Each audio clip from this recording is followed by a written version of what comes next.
В шумном Нью-Йорке, где вечерами неоновые вывески сливаются с блеском небоскребов, а стук каблуков по мостовой напоминает нескончаемую мелодию города, в одном из самых дорогих ресторанов сидел за столиком богатый бизнесмен Дэниел Кларк.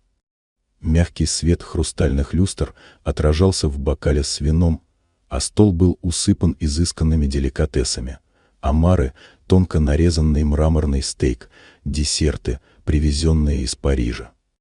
Но сам Дэниел почти не прикасался к еде. Его взгляд блуждал мимо, вглубь своих мыслей. Богатство, заработанное десятилетиями труда, перестало дарить радость. Все чаще он ощущал лишь пустоту, которую не могли заполнить ни деньги, ни роскошь. У входа в ресторан стояла худенькая девочка по имени Эмили. Ей было всего 7 лет, и тонкие плечи дрожали от прохладного осеннего ветра. Платьице, когда-то, вероятно, яркое, выцвело и висело на ней мешком. Босые ноги были покрыты пылью улиц. Глаза девочки, огромные и сияющие, с тоской следили за тарелками гостей через большие стеклянные двери. Живот болезненно сводило от голода, но куда сильнее ее мучила безнадежность.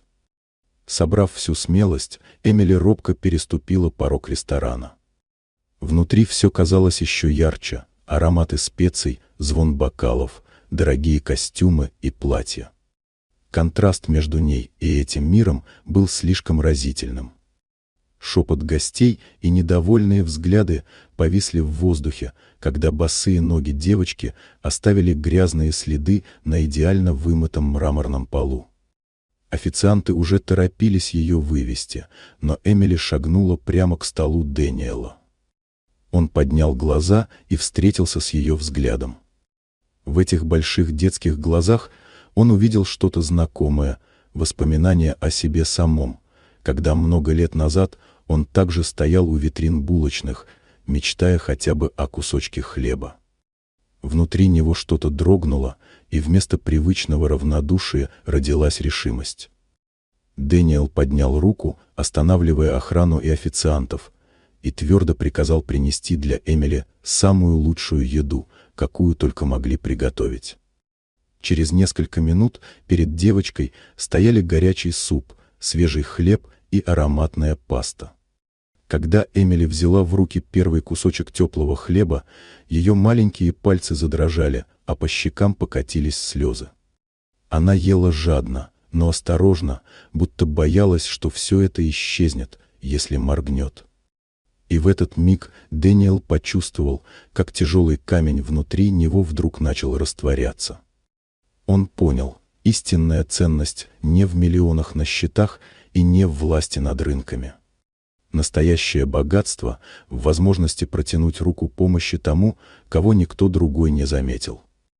Поздно вечером, когда ресторан уже опустел, Дэниел сам отвез Эмили домой.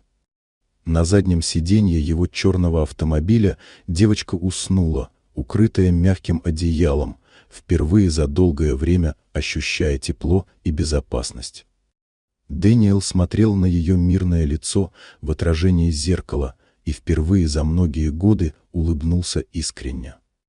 В ту ночь он осознал: богатым делает не количество нулей в банке, а умение подарить другому человеку надежду.